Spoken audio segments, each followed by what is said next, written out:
নমস্কাৰ এই মুহূৰ্তত আহি পৰিছে ৰাতিপুৱাৰ কেইবাটাও গুৰুত্বপূৰ্ণ খবৰ আজি 26 ছেপ্টেম্বৰ অসমৰ লগতে ভাৰতৰ বিভিন্ন প্ৰান্তৰ পৰা কেইবাটাও খবৰ আহি পৰিছে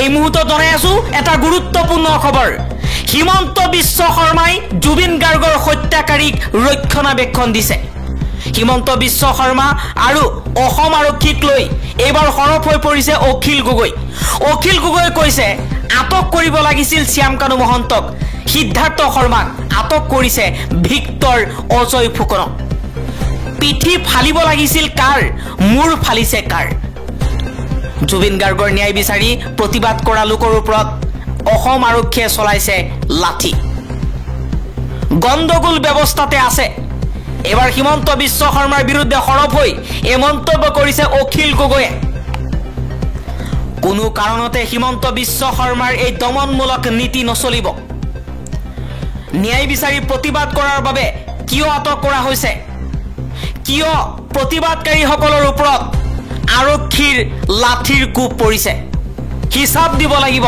হিমন্ত বিশ্ব শৰ্মাই পৰৱৰ্তী খবৰ জুবিন গাৰ্গৰ ন্যায়ৰ বাবে প্ৰতিবাদ কৰাৰ সময়তে গ্ৰেপ্তাৰ কৰা হৈছে অজয় ফুকন আৰু ভিক্টৰ দাসক জুবিন গাৰ্গৰ মেনেজাৰ সিদ্ধাৰ্থ শৰ্মাৰ বাসগৃহৰ সন্মুখত হৈছিল প্ৰতিবাদ কিয় কৰা হ'ল প্ৰতিবাদ কৰাৰ বাবে দুজনকৈ নেতাক গ্ৰেপ্তাৰ কৰাৰ লগতে প্ৰতিবাদকাৰীৰ ওপৰত চলিছে অসম আৰক্ষীৰ লাঠিৰ কোব বহু কেইজন প্ৰতিবাদকাৰীক আহত কৰিছে আৰক্ষীৰ সৈতে প্ৰতিবাদকাৰীৰ হতাহতিৰো সৃষ্টি হৈছে গুলিয়াই মাৰি পেলালেও জুবিন গাৰ্গৰ ন্যায়ৰ বাবে প্ৰতিবাদ সাব্যস্ত কৰিব বুলি প্ৰতিবাদকাৰীয়ে উত্তাল প্ৰতিবাদ সাব্যস্ত কৰা পৰিলক্ষিত হৈছে জুবিন গাৰ্গৰ হত্যাকাৰীয়ে শাস্তি নোপোৱালৈকে মৃত্যুকো নেওচি বুকুত গুলি লৈও প্ৰতিবাদ কৰি যাব বুলি হুংকাৰ দিছে শ প্ৰতিবাদকাৰীয়ে আন এটা খবৰ ক্ষমা খোজাৰ পৰিৱৰ্তে উলুটা ধমক দিছে শ্যামকানু মহন্তই অপপ্ৰচাৰৰ বিৰুদ্ধে ন্যায়ালয়লৈ যাব শ্যামকানু মহন্ত ফেচবুক লাইভ যোগে অপপ্ৰচাৰৰ বিৰুদ্ধে আৰু সুৰক্ষা বিচাৰি আদালতৰ দ্বাৰস্থ হ'ব বুলি মন্তব্য কৰিছে নৰ্থ ইষ্ট ফেষ্টিভেলৰ আয়োজক শ্যামকানু মহন্ত পলাই ফুৰিছে শ্যামকানু মহন্তৰ সাফাই জুবিনক ছিংগাপুৰলৈ মাতি নিয়াটো পাপ নহয় জুবিনৰ মৃত্যুৰ বাবে আমি জগৰীয়া নহয় আমি ঘটনাস্থলীত নাছিলো আমাক বদনাম কৰাৰ নিশেষ কৰাৰ প্ৰক্ৰিয়া চলিছে গুৱাহাটীলৈ আহিলেই নিশেষ কৰাৰ ভাবুকি দিছে টিআৰপিৰ বাবে এছাম লোকে মোৰ নামত অপপ্ৰচাৰ চলাইছে ঘটনা ক'ত কেনেকৈ ঘটিছিল আমি গম পোৱা নাছিলো মোলৈ হাজাৰ হাজাৰ ভাবুকি ভৰা মেছেজ দিছে ছিংগাপুৰ আহোঁতে জুবিন সুস্থ আছিল অসমৰ ৰাইজৰ পৰা ন্যায় বিচাৰিছো ন্যায়ালয়ৰ পৰা সুৰক্ষা বিচাৰিছো বুলি মন্তব্য কৰিছে শ্যামকানু মহন্তই ক্ষমা খোজাৰ পৰিৱৰ্তে উলুটা ধমক দিয়াহে পৰিলক্ষিত হৈছে শ্যামকানু পৰৱৰ্তী খবৰ শ্যামকানু মহন্তৰ ভতিজীয়েকে খুলিলে শ্যামকানু মহন্তৰ মুখা জুবিন গাৰ্গক পণ্য সামগ্ৰী ৰূপে ব্যৱহাৰ কৰিছিল শ্যামকানুৱে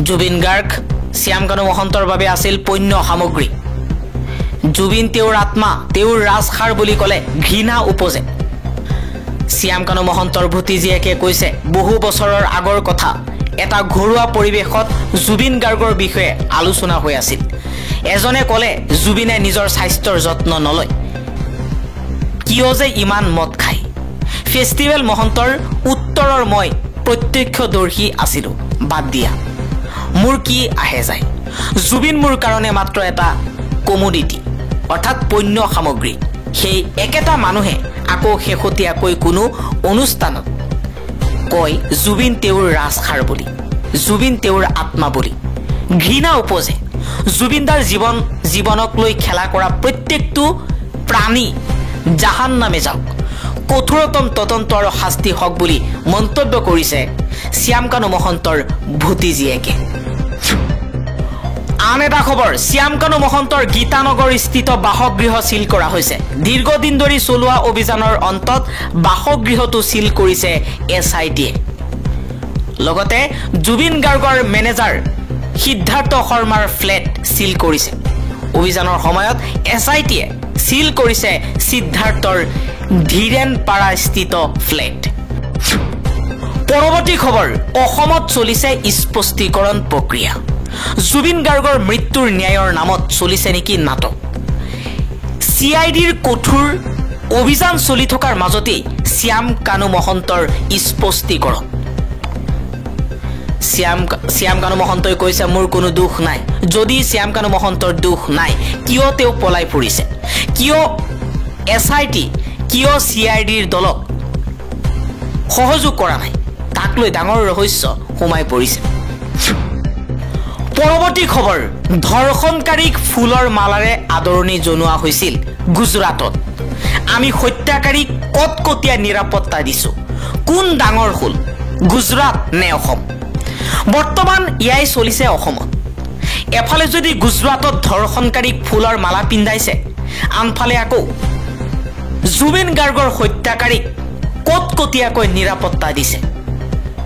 আমি এনে এখন ৰাজ্যত বাস কৰিছো য'ত ন্যায়ৰ বাবে প্ৰতিবাদ কৰিব লাগে, ন্যায়ৰ বাবে মৰিব লাগে।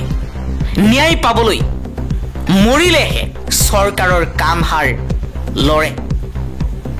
জুবিন গাৰ্গক পৰিকল্পিতভাৱে হত্যা কৰা হৈছে।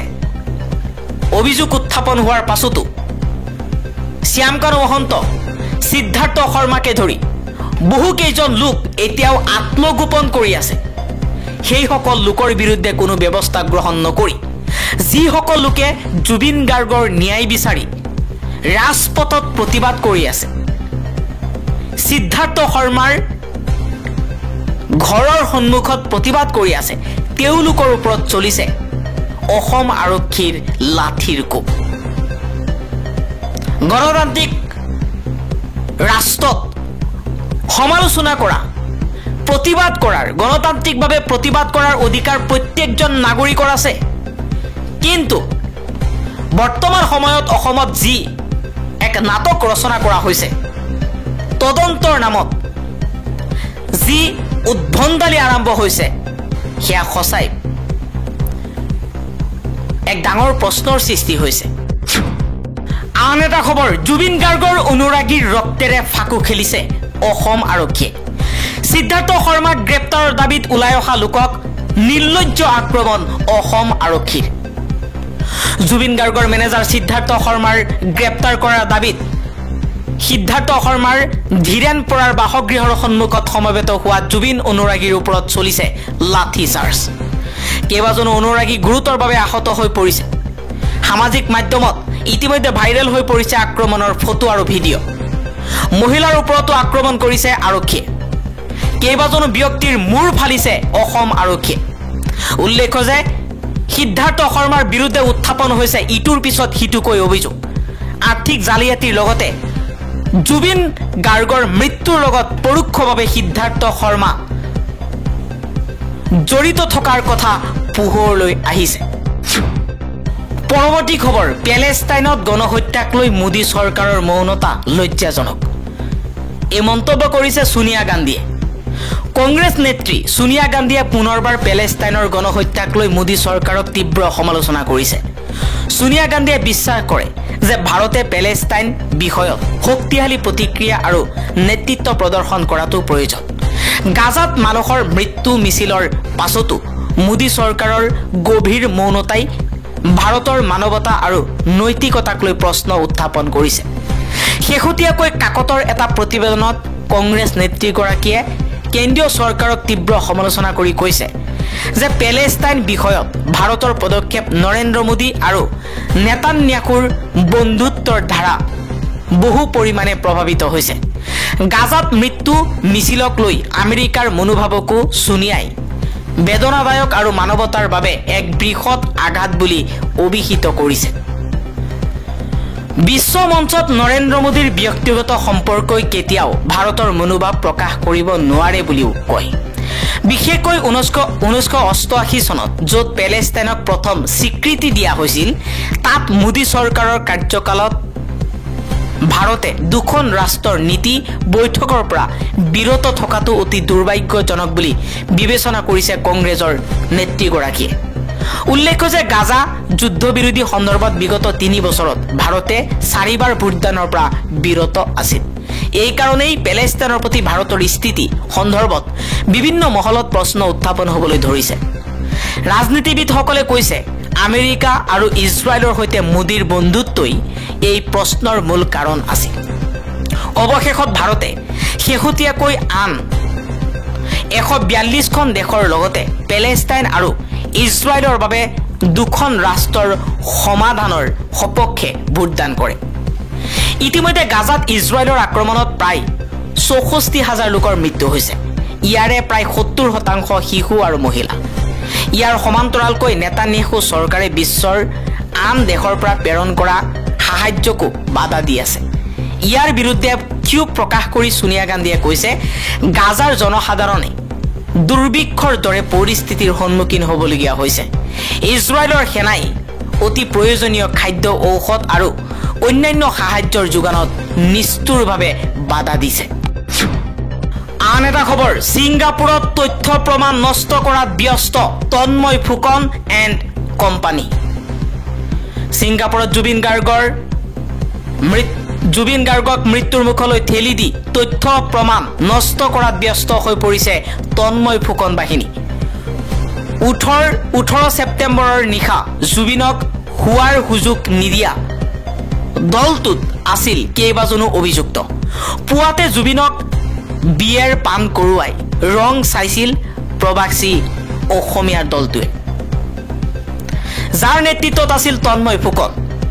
লাইফ জেকেট নিপিন্ধাকৈ সাগৰত নমা জুবিনক উদ্দেশ্যি উন্মাদনাৰ দৰে আত্মহাস্য কৰিবলৈ প্ৰবাসী অসমীয়াৰ দলটোৱে চেষ্টা কৰিছিল। তন্ময় ফুকনৰ লগত আছিল অভিমন্যু তালুকদাৰ, দেৱজিৎ হাজৰিকা, সিদ্ধাৰ্থ বৰা, ৰিপক মল শইকীয়া, সুদীপ চেটাৰ্জী, ৱাজিদ আহমেদ আৰু পৰীক্ষিত শৰ্মাৰ লগতে আন বহুজন। তাৰে কেইবাজনৰো মোবাইলত বন্দী হৈ আছে জুবিনৰ অন্তিম মুহূৰ্তৰ বহু দৃশ্য।